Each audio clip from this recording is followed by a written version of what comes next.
Vean eso, definitivamente es una situación para explorar, para evaluar en los próximos meses, en las próximas semanas. Con nosotros está vía Zoom y queremos agradecerle enormemente su tiempo el señor Celso Marrancini, empresario destacado de la República Dominicana, expresidente del CONEP. Gracias, don Celso, por acompañarnos en esta hora informativa. Queremos saber cuál es su perspectiva con respecto al panorama inmediato y al panorama de mediano y largo plazo, una vez que podemos enfrentar esta crisis del coronavirus.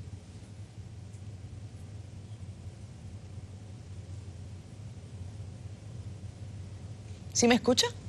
Sí, se oye muy mal de parte, se oye extremadamente mal. Yo oigo bien cuando ustedes pasan alguna de las noticias. Ok. Pero a ustedes lo oigo muy mal. Voy a intentar hacerle la pregunta de nuevo.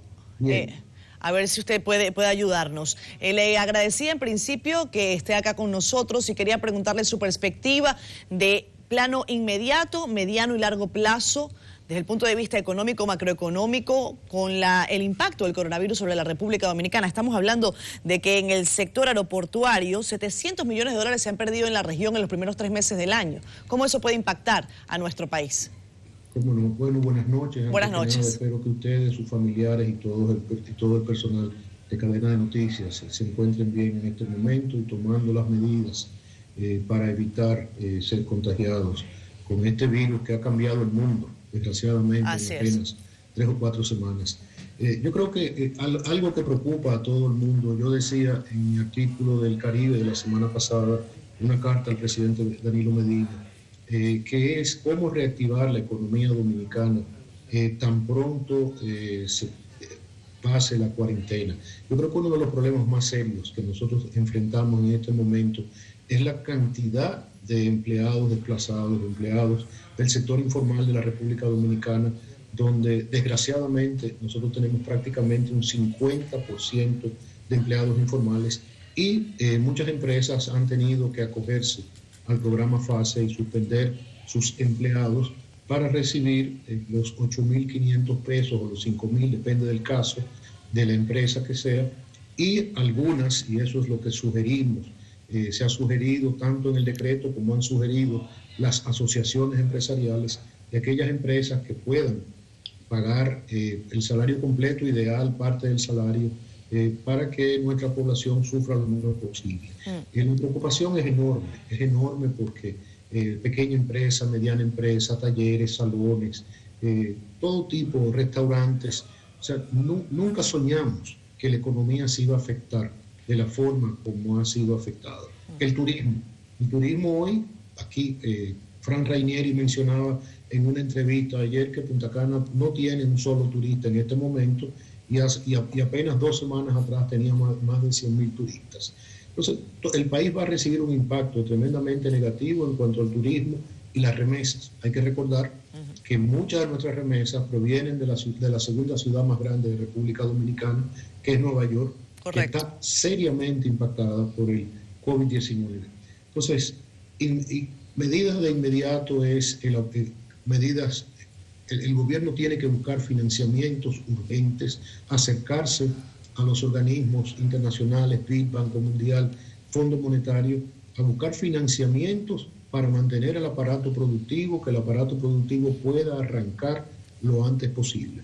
En ese mismo artículo, en esa carta al presidente Medina, mencionábamos la semana pasada que debemos de emprender un proyecto de construcción de viviendas de bajo costo, sumamente agresivo, porque si algo ha dejado más descubierto que lo que estaba antes es la enorme pobreza de la República Dominicana. Muchas veces pedimos que las personas se queden en sus viviendas y hay que preguntarse qué tipo de vivienda. Como miembro de Hábitat Internacional, para mí la vivienda significa algo fundamental, porque el tener un sitio que se llame hogar es fundamental para los seres humanos, y yo creo que esto queda al descubierto. Hay que desarrollar un plan inmediato donde el Estado pueda, los terrenos sean proporcionados por el Estado, o que ya los adquirientes de esa futura vivienda tengan terrenos, un financiamiento de largo plazo de 30 años, que el gobierno pueda subsidiar de acuerdo al mapa de la pobreza, y sobre todo que no se concentre en las viviendas en Santo Domingo y Santiago, en las grandes urbes, sino que nos vayamos hacia afuera para evitar que la gente migre hacia las grandes urbes, que es otro de los problemas que tiene el país. Pero hay que realmente, y yo creo que esa cumbre, oía a Luis Abinader y he oído a otros líderes de la oposición, ustedes lo tenían ahora en el programa, yo creo que esa cumbre es inminente entre el liderazgo político, el liderazgo empresarial, la sociedad civil, porque esto no es solo un problema del gobierno, este es un problema de todos los dominicanos, este es un problema que tenemos que enfrentar, es algo a lo que nadie está preparado. En esa carta yo le decía al presidente Medina, cuando usted se juramentaron los gobernantes del mundo, no importa el país que sea, nunca soñaron una crisis como la que estamos viviendo hoy.